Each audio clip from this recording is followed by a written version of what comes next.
नमस्कार दोस्तों, कैसे हैं आप लोग। उम्मीद करता हूं कि सब लोग ठीक ही होंगे। आज हम इस वीडियो के माध्यम से शनिदेव की व्रत की कथा के बारे में और व्रत करने की विधि के बारे में बात करेंगे। जैसा कि आप सभी जानते हैं, शनिदेव को न्याय का देवता कहा जाता है और शनिवार का दिन शनिदेव के पूजा के लिए माना गया है। जिनकी भी कुंडली में शनि दोष, शनि की साढ़े साती या ढैया होती है, उनको शनिवार का व्रत करना चाहिए और शनिवार व्रत की कथा पढ़नी चाहिए। ऐसा करने से उनके सभी कष्ट दूर हो जाते हैं और शनिदेव की कृपा प्राप्त होती है।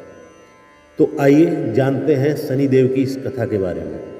एक समय की बात है, सभी ग्रहों में आपस में विवाद छिड़ गया कि कौन सबसे बड़ा यानी कौन सबसे सर्वश्रेष्ठ है।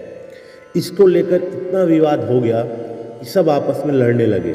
वे सभी ग्रह सूर्य, चंद्र, मंगल, बुध, गुरु, शुक्र, शनि, राहु और केतु इंद्रदेव के पास गए इस मसले को सुलझाने के लिए। लेकिन जब इंद्रदेव भी इसका निर्णय नहीं कर पाए तो उन्होंने सभी ग्रहों को पृथ्वी पर राजा विक्रमादित्य के पास भेज दिया, क्योंकि वे एक बहुत ही न्यायप्रिय राजा थे। सभी ग्रह राजा विक्रमादित्य के पास पहुँचे और अपने विवाद के बारे में बताया। राजा विक्रमादित्य ने सोचा और सोचने के बाद उन्होंने 9 धातु स्वर्ण, रजत, कांस्य, पीतल, सीसा, रांगा, जस्ता, अभ्रक और लौह से सिंहासन बनवाया और उनको क्रम से रख दिया। उन्होंने सभी ग्रहों से इस पर बैठने को कहा। साथ ही ये भी कहा कि जो सबसे बाद में बैठेगा वह सबसे छोटा ग्रह होगा। लोहे का सिंहासन सबसे अंत में था, जिस वजह से शनिदेव सबसे अंत में बैठे। इस वजह से वह विक्रमादित्य से नाराज भी हो गए। उन्होंने राजा विक्रमादित्य से कहा कि तुमने जानबूझकर ऐसा किया है। तुम जानते नहीं हो कि जब शनि की दशा आती है तो वह 2.5 से 7 साल तक होती है। शनि की दशा आने से बड़े व्यक्ति का भी विनाश हो जाता है। शनि की साढ़े साती आई तो भगवान राम को वनवास हुआ और रावण पर शनि की महादशा आई तो उसका सर्वनाश ही हो गया। अब तुम सावधान रहना और अपनी बारी का इंतजार करना। कुछ ही समय के बाद राजा विक्रमादित्य पर शनि की महादशा शुरू हो गई। तब शनिदेव घोड़ों का व्यापारी बनकर उनके राज्य में आए। राजा विक्रमादित्य को पता चला कि एक सौदागर अच्छे घोड़े लेकर आया है, तो उन्होंने उनको खरीदने का आदेश दिया। एक दिन राजा विक्रमादित्य उनमें से एक घोड़े पर बैठा तो वो उनको लेकर जंगल में भाग गया और गायब ही हो गया। अब राजा विक्रमादित्य का बुरा वक्त शुरू हो गया था। भूख प्यास से वो तड़प रहे थे, तो एक ग्वाले ने पानी पिलाया तो राजा ने उसे अपनी अंगूठी दे दी। फिर नगर की ओर चल दिए। एक सेठ के यहाँ पानी पिया और जब उसने उनके बारे में पूछा तो उन्होंने अपना नाम उज्जैन का वीका बताया। सेठ वीका को लेकर घर गया। वहाँ उसने देखा कि उसके घर पर खूंटी पर एक हार टंगा है और अब वो हार वहाँ दिखाई नहीं दे रहा। हार चुराने के आरोप में सेठ ने वीका को कोतवाल से पकड़वा दिया। फिर वहाँ के राजा ने चोरी करने के जुर्म में वीका का हाथ पैर कटवा दिया और नगर के बाहर छोड़ने का आदेश दे दिया। वहीं से एक तेली गुजर रहा था। वीका को देखकर उस पर दया आई। उसने उसे बैलगाड़ी में बैठाकर आगे चल दिया।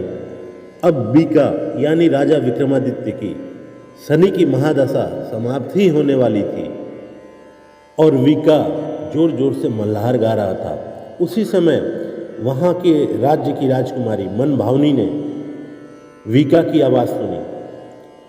वो वीका यानी राजा विक्रमादित्य की आवाज़ पर इतनी मोहित हो गई कि वो उनसे विवाह करने की जिद कर बैठी। अपनी बेटी के जिद के आगे वहाँ के राज्य के राजा को मजबूरन वीका से अपनी बेटी की विवाह करनी पड़ी। अब वीका यानी राजा विक्रमादित्य बहुत ही परेशान रहने लगे। तब उन्हें शनिदेव की वो बात याद आई। वो मन ही मन शनिदेव से प्रार्थना करने लगे। तब एक दिन रात को शनिदेव ने वीका को स्वप्न में दर्शन दिए और कहा कि तुमने मुझे छोटा कहने का परिणाम देख लिया। तब राजा विक्रमादित्य ने शनिदेव से क्षमा मांगी और कहा कि उनके जैसा दुख किसी को ना दे। तब शनिदेव ने कहा कि जो उनकी कथा का पाठ करेगा, व्रत करेगा, उसे शनि दशा में कोई दुख नहीं होगा। शनिदेव ने राजा विक्रमादित्य के हाथ और पैर भी वापस कर दिए। उधर जब सेठ को पता चला कि विका तो असल में राजा विक्रमादित्य हैं, तो वो उनके पैरों में गिरकर माफ़ी मांगने लगा और उन्हें पूरे ही आदर सत्कार के साथ अपने घर ले आया और अपनी बेटी श्री कंवरी से उनका विवाह कर दिया। इसके बाद राजा विक्रमादित्य अपनी 2 पत्नियों मनभावनी एवं श्री कंवरी के साथ अपने राज्य को लौट गए, जहाँ पर उनका बहुत जोरदार स्वागत किया गया। तब राजा विक्रमादित्य ने अपने राज्य में सभी को बताया कि उन्होंने शनिदेव को छोटा बताया था, जिसके कारण उनके साथ ये सब हुआ, लेकिन वो तो सर्वश्रेष्ठ हैं। तब से राजा विक्रमादित्य के राज में शनिदेव की पूजा और कथा रोज होने लगी। आइए अब बात करते हैं शनिदेव के व्रत की विधि के बारे में कि इसे कैसे करना चाहिए। व्रत रखने के लिए सबसे पहले ब्रह्म मुहूर्त में उठें और स्नान करें। इसके बाद पीपल के वृक्ष पर जल अर्पण करना चाहिए। साथ ही शनि देवता की लोहे की प्रतिमा को पंचामृत से स्नान कराना चाहिए। इसके अलावा शनिदेव की प्रतिमा को चावलों से बनाए 24 दल के कमल पर स्थापित किया जाना चाहिए। शनिदेव की पूजा में काले तिल, फूल, धूप, काला वस्त्र और तेल अवश्य सम्मिलित किया जाना चाहिए। वहीं इस दौरान शनिदेव के इन 10 नामों का उच्चारण भी करना चाहिए। ये नाम इस तरह हैं: कोणस्थ, कृष्ण, पीपला, सौरी, यम, पिंगलो, रौद्रको, बभ्रू, मंद, शनैश्चर। शनिदेव के पूजन के पश्चात पीपल के वृक्ष के तने पर सूत के धागे से 7 बार परिक्रमा करनी चाहिए।